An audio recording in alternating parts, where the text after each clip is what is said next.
It's funny, when we named the Unholy Trinity, I contacted the guys and I said, do you think people would get the joke?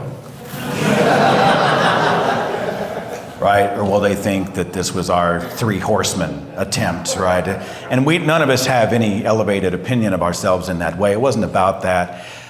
It was about taking what used to frighten us, the spiritual plane, the spiritual realm, the devil in the dark, the unholy, and sort of turning it on its ear and having some fun with it. And so everybody, with a few exceptions, everybody's kind of gotten it. Hey, it's just three buddies who are out there doing a tour together. They called it the Unholy Trinity. And I'm honored that we have a standing room only crowd. I've already put some pictures up on Facebook, and everybody's like, when is the video releasing? And I'm like, one thing at a time, people. By the way, thank you to all of you who've asked about Henry. I don't know if you've been following the story of the little rescue dog. That's little Henry.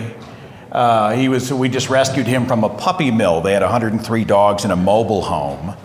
And Natalie and I went and grabbed him and we cleaned him up, and he's become one of the joys of our life. And he also gives me a chance to endear myself to a packed audience by showing animal photographs at the beginning of my speech. Here's a picture that ought to endear you. That's me 20 years ago. At KXOJ 100.9 FM radio, that is not a mullet, it is a bi-level.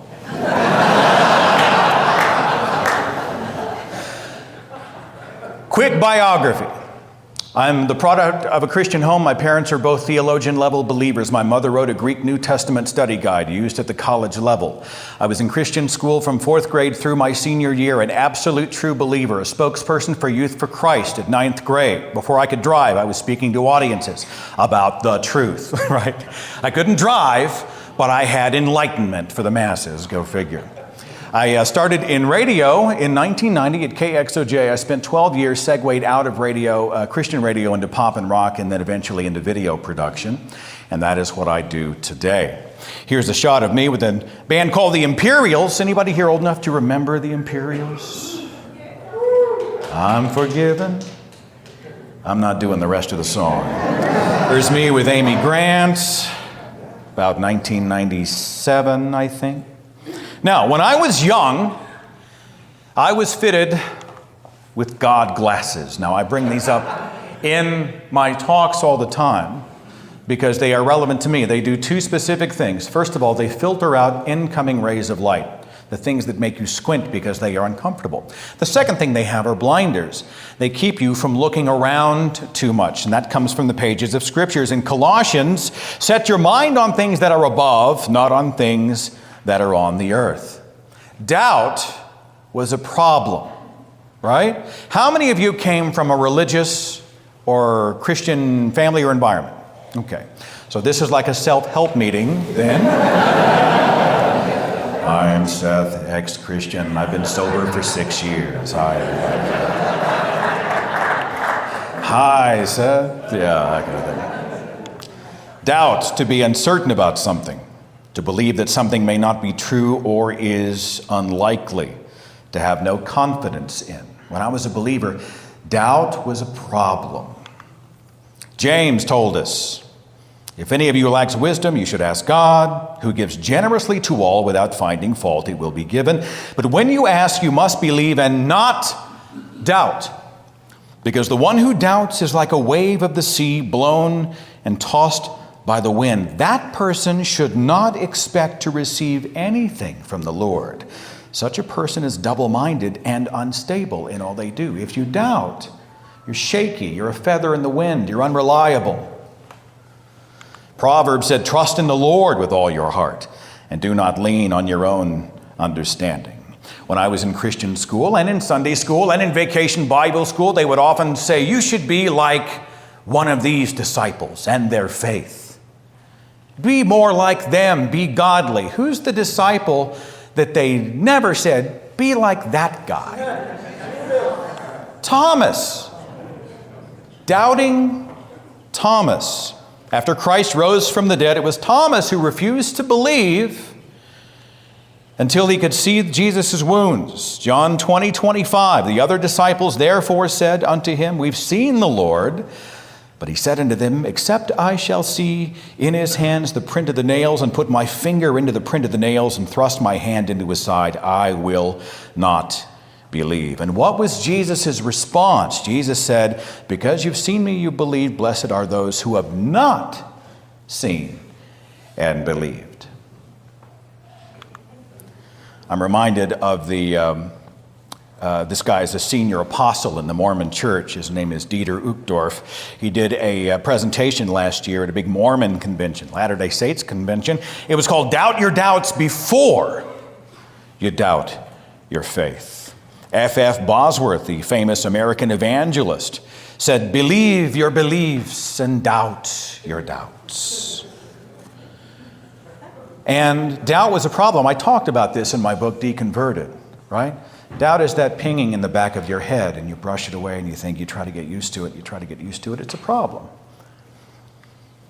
I looked at even the first chapter of the book of the Bible, and when I examined it without making it a love letter, without my God glasses, when I decided I was going to take an honest look, I saw lots of opportunities for doubt.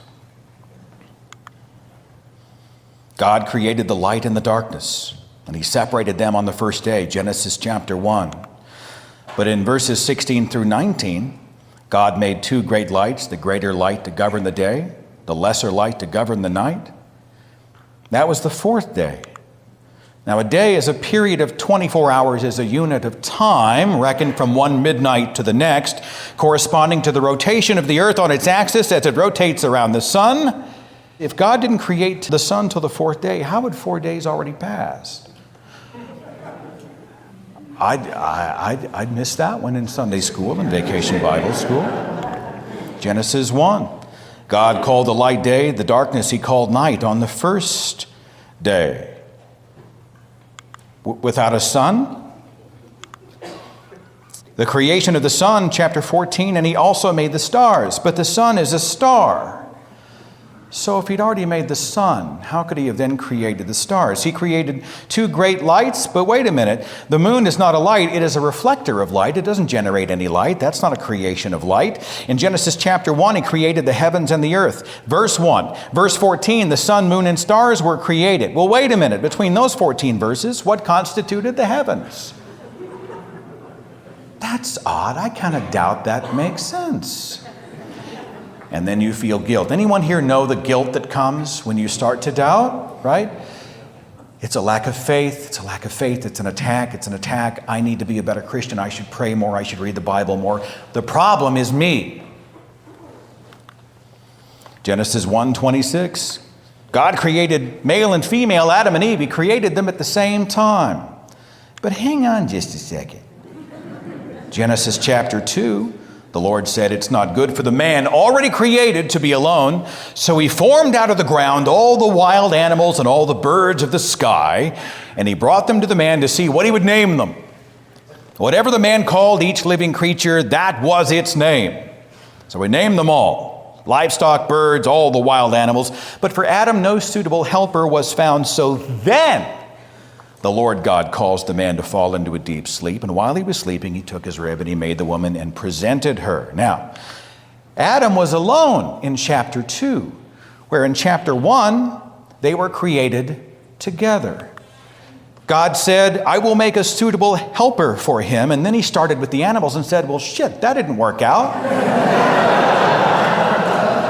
Wouldn't an omniscient deity have known in advance that there was no suitable helper? I shall create perfectly matched pairs of everything else. And Adam gave names to all the cattle and the fowl of the air and to every beast of the field. Wait a minute, there's an estimated 8.7 million species on the earth. To date, all of modern science has only named or categorized 1.2 million of them, and Adam named them in a day? I kind of doubt that's viable. Who named this guy?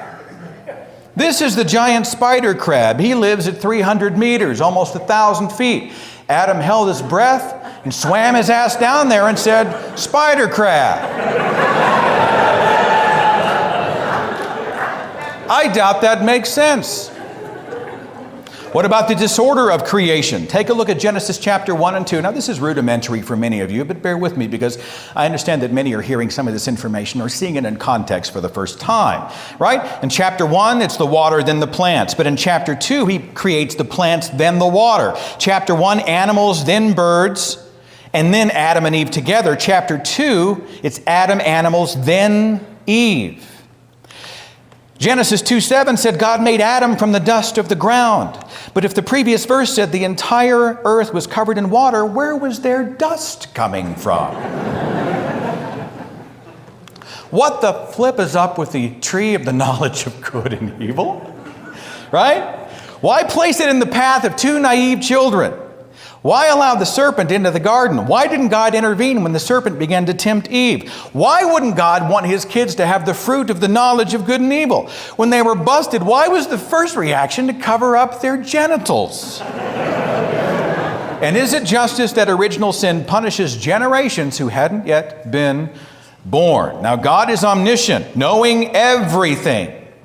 Meaning before he ever breathed the cosmos into existence, he saw the fail of the Adam and Eve, the Garden of Eden, the Genesis account. I kind of doubt that makes sense if we're talking about omniscience and omnipotence. What about the snake? Who created that? The serpent was more crafty than any of the animals the Lord God had made. God created the mechanism that led to the fall of Eve and Adam. Who created evil? Colossians 1, for in him all things were created, things in heaven and on earth, visible and invisible, whether thrones or powers or rulers or authorities, all things have been created through him and for him. If you go to Isaiah, I form the light and create darkness. I make peace and create evil. Why would God, who is the ultimate good, create evil? I doubt that makes sense. Even Francis Collins, who's been involved with the Human Genome Project and is still a Bible-believing Christian, said this. They said that anatomically modern humans emerged from primate ancestors perhaps 100,000 years ago, long before the Genesis time frame, and originated with a population that numbered something like 10,000, not two individuals. A scientist who believes in the Christian God has said that the Genesis account cannot account for the origins of humankind. The concepts of Adam and Eve as the literal first couple and the ancestors of all humans simply, quote, do not fit the evidence. And yet he is still a Bible-believing Christian. How does this happen? Well, he's wearing God glasses. How about another story in the book of Genesis that just makes your left eyebrow raise about this high? And it's one of the ones I like to lead with in a conversation about doubt. Hey, how did someone live to be 600 years old in a time period when most people live to be maybe 50? Hey, wait a minute. Why did God have to drown everybody? The unborn? I'm sorry, the unborn? Brand new babies, the deaf, mute, the mentally ill? How do they get their heads around concepts like fall, like a sin nature, corruption, all of those types of things? What did the animals do to piss God off? That doesn't make any sense. Why would he do that? And again, if he's omniscient, why did he not see that he would have to drown everybody horribly and come up with a better plan? He's God. He can do whatever he wants. Hey, how did 8 people, hundreds of years in age, create a football field-sized boat using only trees and pitch that housed animals that walked up to 8,000 miles from all over the world so that they could live for a year, right? How did this happen? Where were the food stores kept? What about the specialized diets for the specific animals? You know, meat for the carnivores? What about plant life for the herbivores? How was that kept fresh? How was it kept from spoiling? How did 8 people shovel thousands of tons of animal waste out of a 450-foot long boat with one window in it? One window. Can you imagine the smell, right? Why did Noah have to send a dove out to find land when he and God were talking in earlier verses? They were on speaking terms, right? He had to send a dove out to go look, to do some recon? It makes no sense. Hey, why did he bother to send the dove out to find land? The ark doesn't have a sail, a motor, or a rudder. It can't be steered. So they could have been 50 feet from land and it wouldn't have made a lick of difference. They'd have sailed right on by.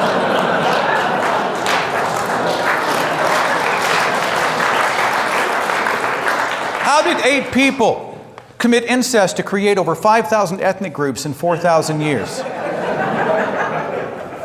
Yeah. These types of questions might, I don't know, lead to doubt. We have to talk about the morality of God. I doubt it's moral to drown the planet. And why the elaborate ruse of the flood? He could have vaporized everybody and simply started over. Why this Rube Goldberg mechanism, right? Where the fresh waters come down and mix with the salt waters and there's brackish waters.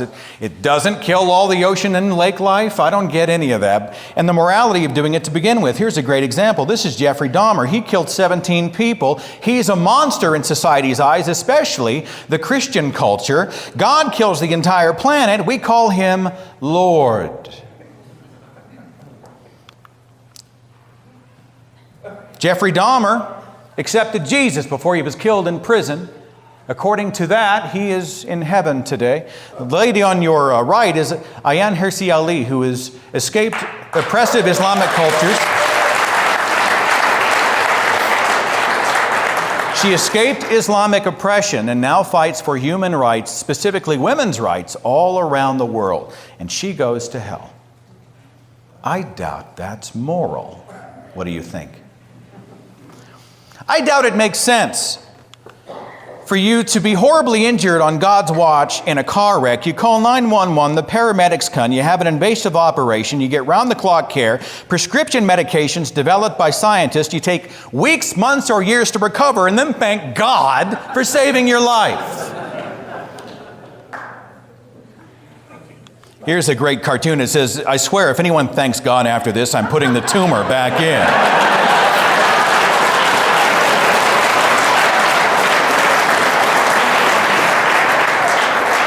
Anybody here who works in the medical or healthcare profession?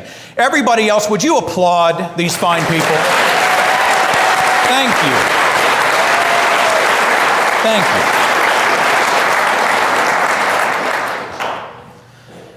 Thank you. Look, if I was there at their bedside and we had done all of this stuff, 24/7, round the clock, and you had a much better day health-wise, and they rubbed the crucifix around their neck and thank God, I would probably say something like, nurse, we need a prescription laxative here because our patient is completely full of shit.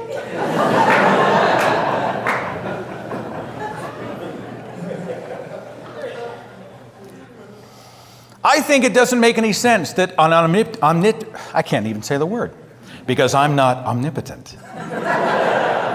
An omnipotent God wouldn't point his finger to help us find a missing Malaysian airline, right? Think about all the grieving families. Think of the terror and the tremendous heartache they're feeling. Why wouldn't a benevolent God point it out and say what happened or even prevent it? I'm from Oklahoma. Last year on May the 20th, we had an EF5 twister go through Moore, Oklahoma. It was 200+ mile-an-hour winds and a town devastated. They've been hit 3 times in the last 15 years. Here is a story about a woman who was driving with her infant child in her arms trying to escape the twister. She didn't make it. Her vehicle was flipped over, the driver's side window burst, she and her child were sucked out and killed in full view of the rest of the family in a car behind her. Now, we see this headline, and then we see things like this. A guy named Danny Moody goes on Twitter and he posts a picture of Bible pages and says, "This landed on my truck. In the midst of a chaotic tornado, my God still delivers." Now, I am not trying to trod upon the grief of the grieving. And I always try to say that when I bring this example up. But somebody's got to say it. I doubt that makes sense. God ignored 7 screaming children. There were actually many, many more. 7 drowned in Plaza Towers Elementary School as the twister hit them at the end of the school day. 7 children drowned and were horribly killed. But God saved a few pieces of paper? I'm reminded of this meme from the Betty Bowers site. Thanking God for sparing you in a natural disaster is a bit like sending a thank you note to a serial killer for stabbing the family next door.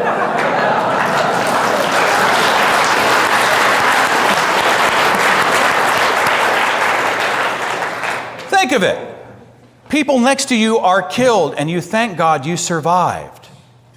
Thank you, God, for caring enough to save me. What are you communicating to those who did not make it? I doubt God would create 100 billion galaxies so that you and I could be the center of the universe. I kind of doubt that. Matt, and I will steal from Matt wherever he is, he said he doubts God's master plan, a master plan that would create 100 billion galaxies so he could place his beloved children on a tiny rock at a remote corner of it and send most of them to hell. I kind of doubt that.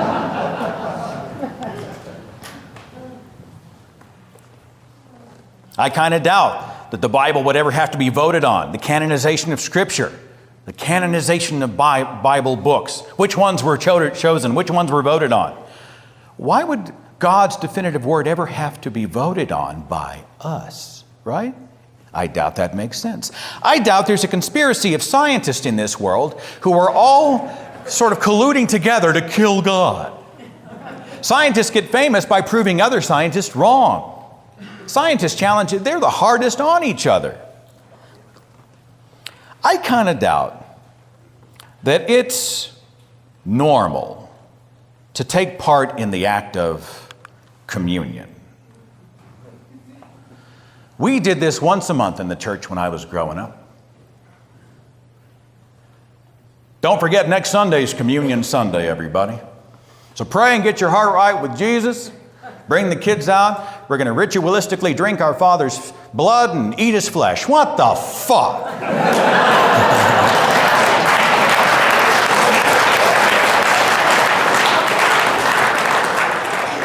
Right? But it was normal. What about the Catholics who believe in transubstantiation, right? The miracle occurs and it actually becomes His flesh.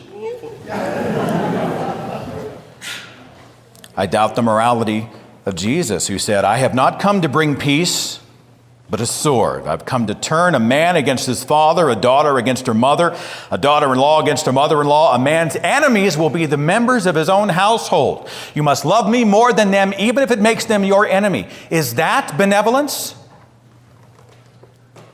Here's a great verse that shows you the true nature of God. Not the cherry-picked cafeteria plan verses we hear about in Vacation Bible School, but the true nature of God. Out of Leviticus, these people are not qualified to approach God with their offerings. You can't have a blemish. You can't be blind or lame. No. You can't have a flat nose, or have anything superfluous, or be broken-footed or broken-handed, or have a crooked back, or be a dwarf. Small people, not allowed. You can't have a blemish in your eye, or be scurvy or scabbed, or have your stones broken. No. In order to approach Yahweh, to be worthy, you must be one of People Magazine's 100 Most Beautiful.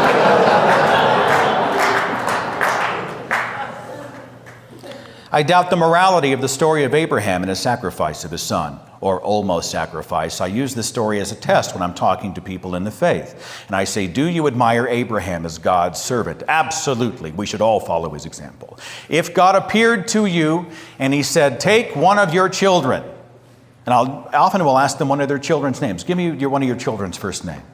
Timmy, all right? God told you to take Timmy out into the backyard and lay him out on the picnic table and take a kitchen knife and drive it into his chest and execute him to prove yourself to him. Prove your faith. Would you do it? And believe it or not, I have had a few people say, yes. The email I received was, it is not wise to anger God. These people scare me. But to their credit, the vast majority of even hardcore Bible-believing Christians said, forget it. I won't ever harm my child. I would rather receive judgment from God than lay a hand of harm to my child. And I stop them and I say, congratulations. You just proved two things. First of all, you do not gain your morality from God, right? You just made a moral decision outside of Him and His book, completely separate. The second thing is, you are more moral than God. I doubt the validity of the Passover, which we just went through. The Passover dinners and here's the president's Passover dinner. Have you guys seen that poster that says, the story of Passover, God kills a bunch of babies except for the Jewish ones? Right? That's what Passover is. God hardens Pharaoh's heart, so Pharaoh couldn't change his mind if he wanted to, which makes no sense. And instead of punishing Pharaoh, he executes innocent children. I doubt that's moral.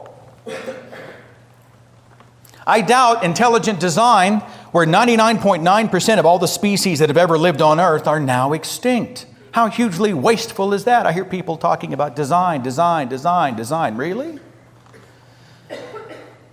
I want to know why God made me with nipples. What's that about? What's that for? Is that part of his design? I doubt the story of a guy who was born 2,000 years ago in the Middle East who is somehow a white guy.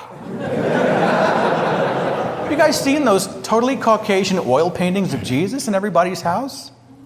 I doubt that God has picked out your soulmate, the person you are destined to spend your life with, the person you are designed to share life with, and his master plan is to send you to the website christianmingle.com.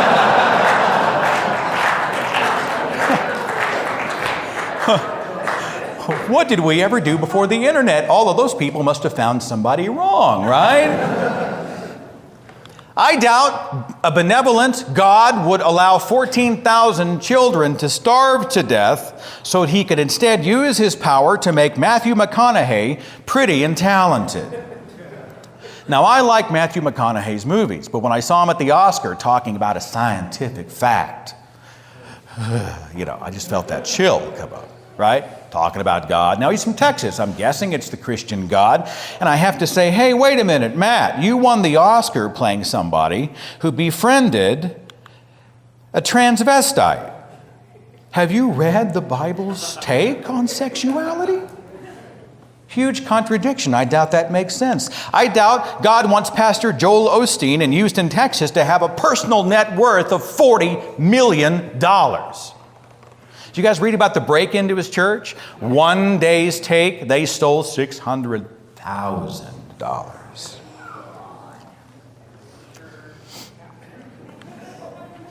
I doubt the benevolent God would allow the death of young, innocent children, and it happens every day.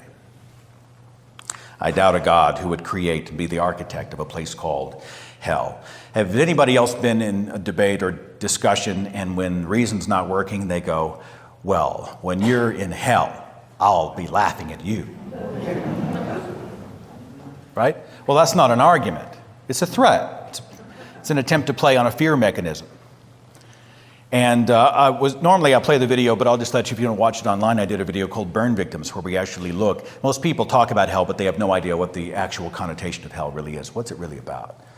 Let's explore the architect of hell and what it would mean to be tormented in the fires of hell eternally. What kind of monster would ever invent something like that? Let me get past that. I doubt stories of giants, the undead marching through cities, supermen who gain powers based on the length of their hair, talking donkeys, people living 969 years, flying chariots of fire, levitation into clouds, curses, floating zoos, and people who can live inside the stomach of a fish for 3 days. Have you guys had that discussion and you say whale and they go, it wasn't a whale, it was a big fish? Bill Maher mentioned something about that. And of course, Aaron brought this up. If it contradicts the Bible, they have to discount it, so science can disprove all of this, and it doesn't make a lick of difference. Here is a great example of the celebration of ignorance and the fear of science that's prevalent in religious cultures, but this one has to do specifically with Christianity. Anybody know who Joyce Meyer is?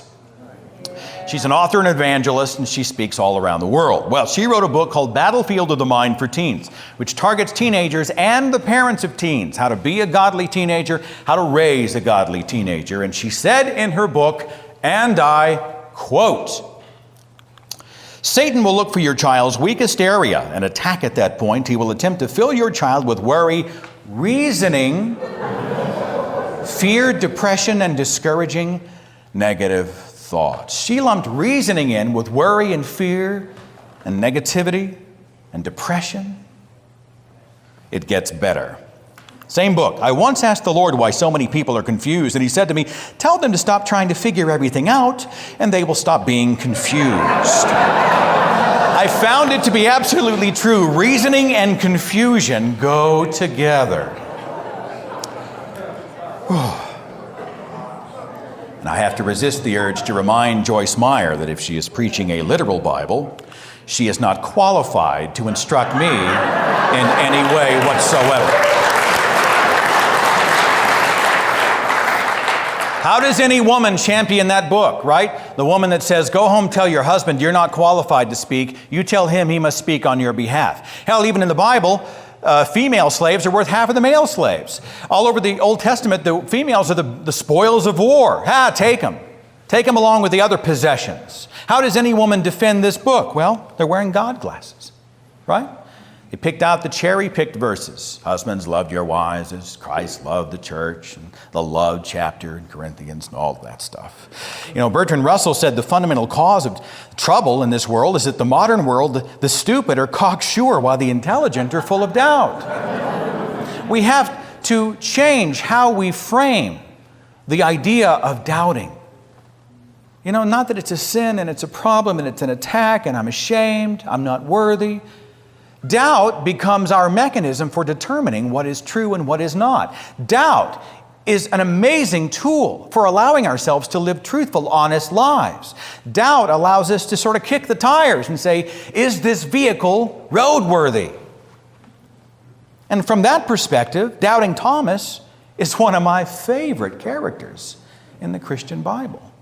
Show me the nail holes, man. Give me the proof. Bring the evidence. Carl Sagan was right. Extraordinary claims require extraordinary evidence. In other words, it is better to be slapped with the truth than kissed with a lie. I'm reminded of the famous quote by René Descartes. Spoke about doubt, and he said this: if you would be a real seeker after truth, it is necessary that at least once in your life you doubt as far as possible all things. My friends, I think we need to continue to have discussions with people who are programmed to be afraid of doubt. They think doubt is the devil in the darkness tapping them on the shoulder, whispering in their ear. Doubt is a lack of faith. Doubt speaks to a lack of worth, a lack of strength. I think we need to help people reframe the word. Doubt is freeing. Doubt is liberating. My friends, in this context, I'm convinced that in our lives, doubt is a very, very beautiful thing. Thank you very much for coming out today.